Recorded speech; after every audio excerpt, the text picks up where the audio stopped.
Halo guys, saya Salam Maulana dan kali ini kita akan masuk ke segmen RDC News episode ke-14 dan episode kali ini kita akan stay di ASEAN ya, di negara berbara, yaitu kenapa ya Thailand jadi orang sakit Asia alias lehum maladiasi gitu ya.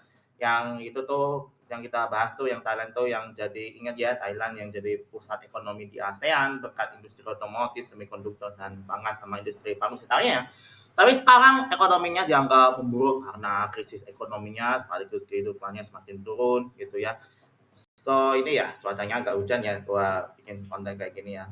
So bagaimana ceritanya? So let's begin the video guys.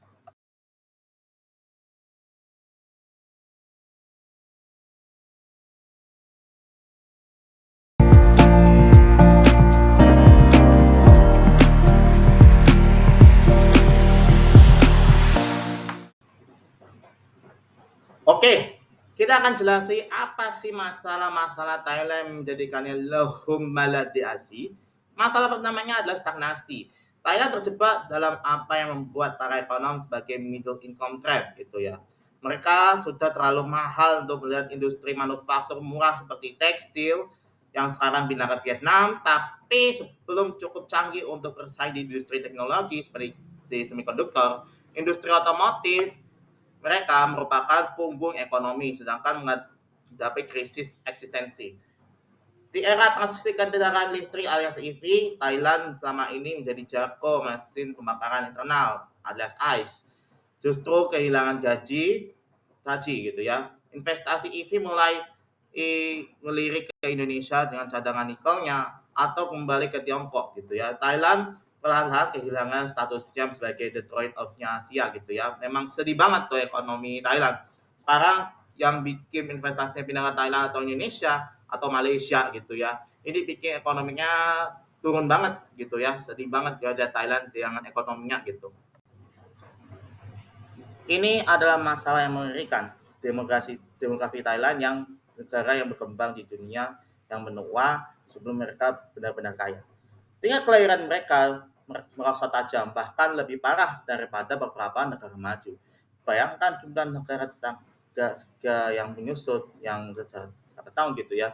Dan apa yang terjadi di pabrik gitu ya, siapa yang menggerakkan konsumsi domestik, beban jaminan sosial lansia membengkak gitu ya. Sementara jumlah pembayar pajak itu berkurang.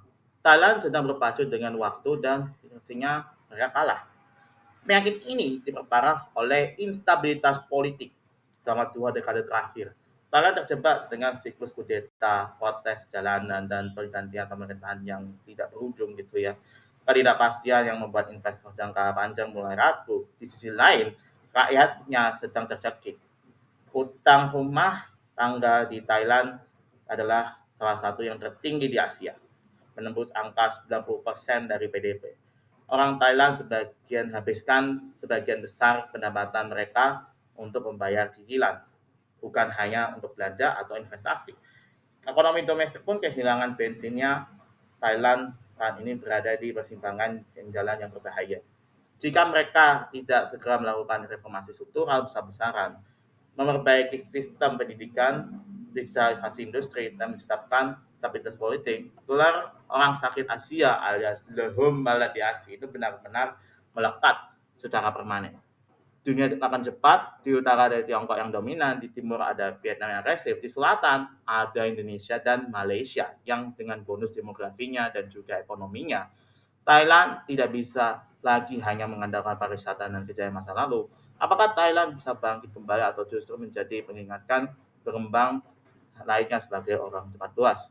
Tulis pendapat kalian di komentar. So, terima kasih sudah menonton soal Thailand yang menjadi orang sakit Asia alias belum malah di Asia.